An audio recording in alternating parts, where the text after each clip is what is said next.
All right, moving along.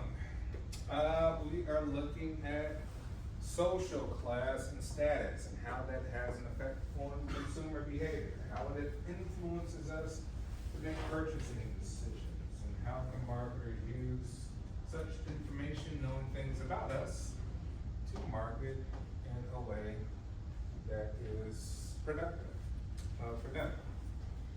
Right, when we think of social class and status, it's very, very important to many people. I mean, we live in a consumption-based economy, we're a capitalistic society. Usually we think for some reason that whoever has more money is better than us. We think that whoever has more prestige, we treat them differently. I mean, look at them differently, right? If someone has more notoriety, if they're a celebrity, we may reference them as being better than us in some degree. I mean, think about it, right? Kind of all BS. No one's better than anybody from some sort of central point of view, but it doesn't change the fact that this still is a reality of how people treat each other, right? It's a reality of our being. Our sort of identity is attached to social status. So when we think of social status, we think of hierarchies of things that we belong to, whether it's cultural, social, economic, class systems, right? Systems of people who may think like us, may possess the same resources as us, may have better, same opportunities as we do. They may live the same type of way that we live, have a certain lifestyle, right?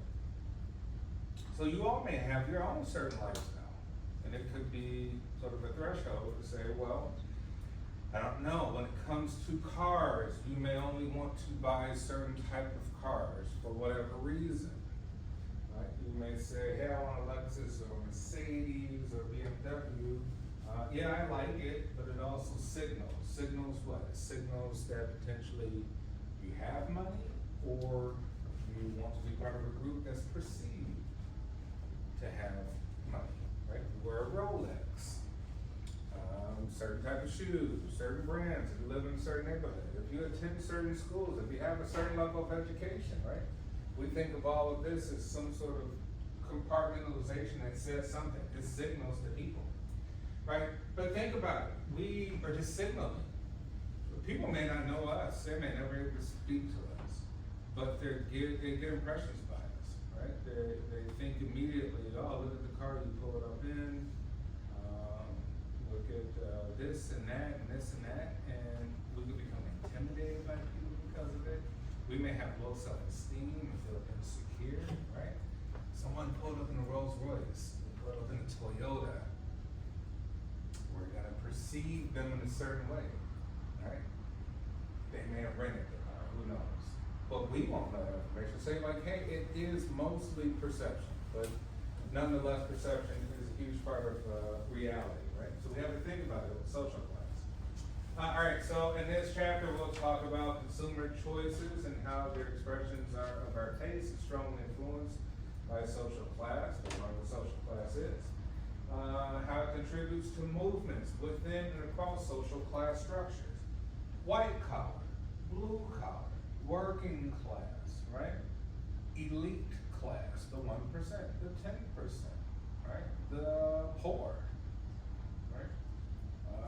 The disenfranchised, the impoverished, right? The weak, the strong, the politically affluent, the people that matter and the people that don't matter by perception, right? We'll look at, explain how we consume to communicate our social standing to others, and discuss ways organizations start working towards greater social justice to combat inequality.